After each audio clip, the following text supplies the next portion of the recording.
আসসালামু আলাইকুম। নিয়মিত বাংলা সংবাদ আপনাদের স্বাগতম। শুরুতে থাকছে শিরোনাম, এরপর বিস্তারিত। বিবিসি বাংলার প্রতিবেদন, শেখ হাসিনাকে নিয়ে ভারতের ৩ অপশন।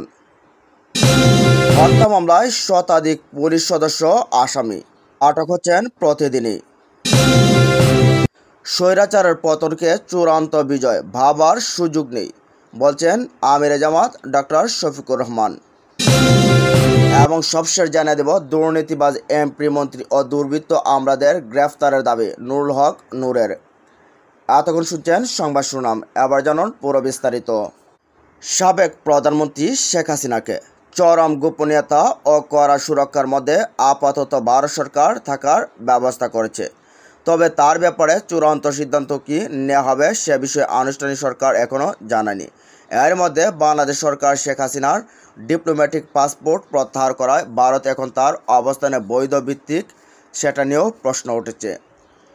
এ পরিপ্রেক্ষিতে দিল্লিতে ভারতের শীর্ষ পর্যায়ের কর্মকর্তারা ও বিশ্লেষকদের সঙ্গে কথা বলে বিবিসি বাংলা শেখ হাসিনাকে নিয়ে ভারতের সামনে এখন যে রাস্তাগুলো খোলা শিরোনামে এক প্রতিবেদন জানিয়েছেন।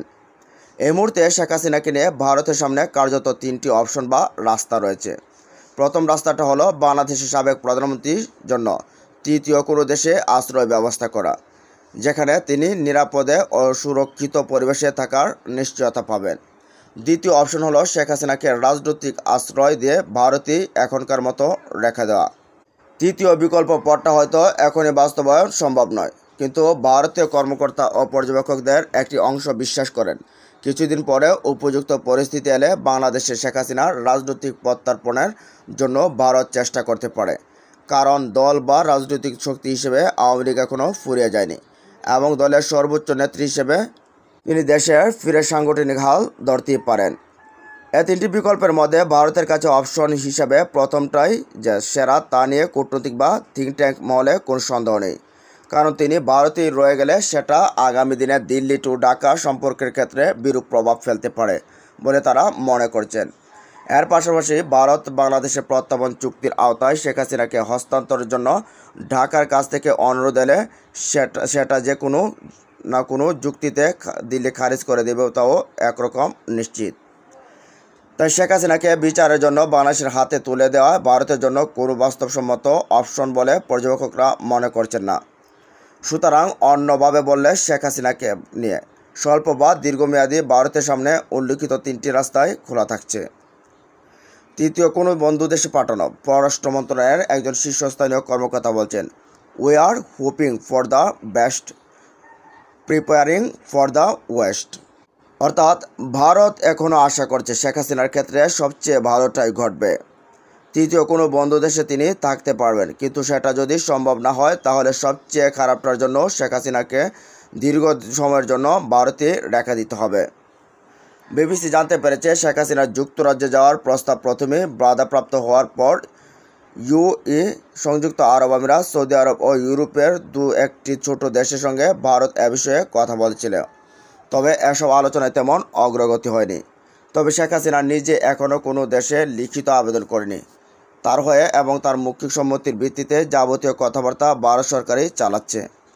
এখন প্রশ্ন হলো, যদি তৃতীয় কোনো দেশ শেখ হাসিনাকে আশ্রয় দিতে রাজি হয় তাহলে কোন পাসপোর্টে তিনি দিল্লি থেকে সেখানে যাবেন? ঢাকা হিসাবে ভারতের সাবেক হাইকমিশনার রিবা গাঙ্গুলি দাস বললেন, এটা কিন্তু বড় কোনো সমস্যা নয়। বাংলাদেশ যদি তার পাসপোর্ট বাতিল করে দিয়ে থাকে, ভারত সরকার ইস্যু করা ট্রাভেল ডকুমেন্ট বা পারমিট দিয়েই তিনি অনায়াসে তৃতীয় দেশে যেতে পারবেন। রাজনৈতিক আশ্রয় প্রদান একান্ত প্রয়োজন হলে শেখ হাসিনাকে ভারতেই রাজনৈতিক আশ্রয় দিয়ে সরকার দ্বিধা করবে না, সে ইঙ্গিতও দিল্লিতে এখন পাওয়া যাচ্ছে। তবে এই পদক্ষেপ যদি একান্তই নিতে হয় তবে ভারত বাংলাদেশ দ্বিপাক্ষিক সম্পর্কের ক্ষেত্রে এর প্রভাব কী পড়বে সেটাও দিল্লিকে খেয়াল রাখতে হবে। অনেক বিশ্লেষক মনে করছেন, শেখ হাসিনাকে ভারত যদি আশ্রয় দেয় তাহলে বাংলাদেশের নতুন সরকারের সঙ্গে সম্পর্ক গড়ে তোলার সেটা অন্তরায় হয়ে উঠতে পারে। হত্যা মামলায় শতাধিক পুলিশ সদস্য আসামি, হেভিওয়েট নেতারা গ্রেফতার হলেও পুলিশের চিহ্নিতরা এখনও অধরা। বৈষম্য বিরোধী আন্দোলনে নির্বাচনে নির্বিচারে গুলি চালিয়ে ছাত্র জনতা গণহত্যার পুলিশের শতাধিক সদস্যের বিরুদ্ধে মামলা করা হয়েছে। ঢাকা মহানগর পুলিশের ডিএমপির বিভিন্ন থানায় হয় এসব মামলার আসামির তালিকায় পুলিশের আলোচিত সমালোচনা একাধিক শীর্ষ কর্মকর্তা রয়েছেন। ডিএমপি সূত্রে জানা গেছে, ডিএমপির বিভিন্ন থানায় হওয়া অন্তত ৮০টি মামলায় ৬৮ জন পুলিশ সদস্যকে আসামি করা হয়েছে।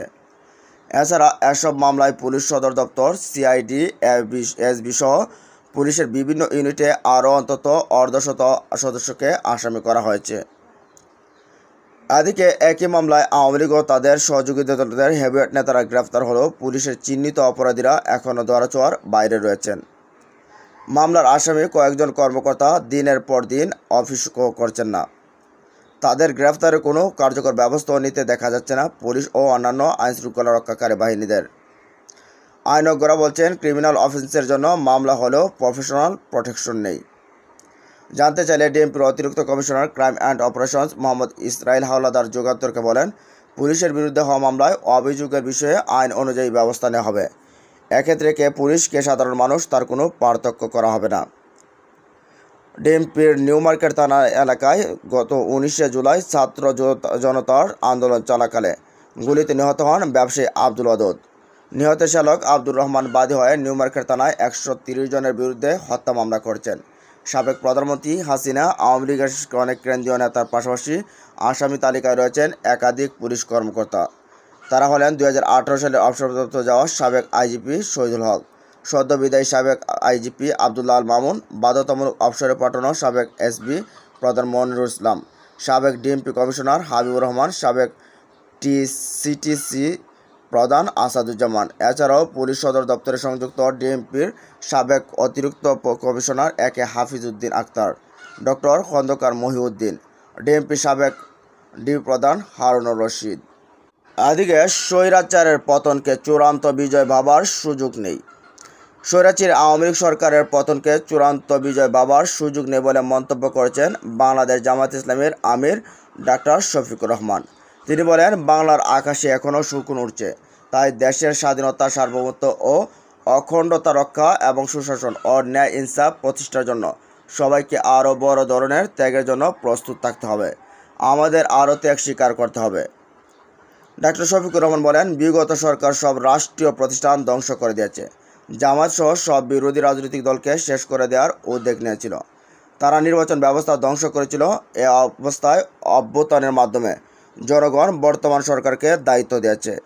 তাদের কাজ বিগত সরকারের ধ্বংস করা প্রতিষ্ঠানগুলো মেরামত করে একটা সুষ্ঠু নির্বাচনের পরিবেশ তৈরি করা।